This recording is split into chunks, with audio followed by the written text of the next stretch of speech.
ప్రకృతిలో నిత్యం ఎన్నో వింతలు విచిత్రాలు జరుగుతుంటాయి. ఇలాంటి సంఘటనలు మనల్ని ఆశ్చర్యపరుస్తాయి. విచిత్రమైన వీడియోలు తరచుగా సోషల్ మీడియాలో చక్కర్లు కొడుతుంటాయి. అయితే ఇప్పుడు అలాంటి వీడియో ఒకటి వైరల్గా మారింది. ఇక్కడ పంట కోసే సమయంలో వరి పొలానికి వచ్చిన నెమలి వరి పొలాల్లోని పురుగులను తింటూ రైతులతో గడిపింది.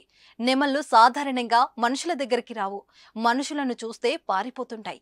అయితే ఈ నెమలి మాత్రం వరి కోత సమయంలో నేను మీకు సహాయం చేస్తాను అన్నట్టుగా రైతుల పక్కనే తిరిగింది. ఈ క్యూట్ సీన్ నెటిజన్ల హృదయాలను గెలుచుకుంది. గజం కేవలం 26,000 రూపాయలతో 165 గజాల భూమి కేవలం 52 లక్షలు మాత్రమే. సోషల్ మీడియాలో వైరల్ గా మారిన ఈ వీడియోలో రైతులు పొలంలో వరి కోస్తుండగా వారి పక్కనే ఆడనెమలి వెళుతున్న అందమైన దృశ్యాలను చూడవచ్చు. ఈ వీడియో క్లిప్ ను ఒక వ్యక్తి ఇన్స్టాగ్రామ్ పేజీలో షేర్ చేశారు. కొద్ది రోజుల క్రితం షేర్ చేసిన ఈ వీడియోకి 13.9 మిలియన్ల వ్యూస్ తో పాటు 5 లక్షలకు పైగా లైక్స్ వచ్చాయి. ఈ వీడియో చూసిన నెటిజన్ల నుంచి కామెంట్లు కూడా వెల్లవెత్తాయి. ఒకరు మీరు చాలా అదృష్టవంతులు అన్నారు. మరొకరు వరిలో చీడపీడలను తగ్గించడానికి రైతులకు సాయం చేయడానికి ఏకంగా జాతీయ పక్షి రంగంలోకి దిగిందంటూ తమాషాగా వ్యాఖ్యానించారు. మరో వీవర్ ఇది నిస్వార్థ ప్రేమ అన్నారు. నెమళ్ళు మనుషులు కలిసి ఉన్న ఈ సుందర దృశ్యాన్ని చూడడానికి 2 కళ్ళు చాలవని మరికొందరు అన్నారు.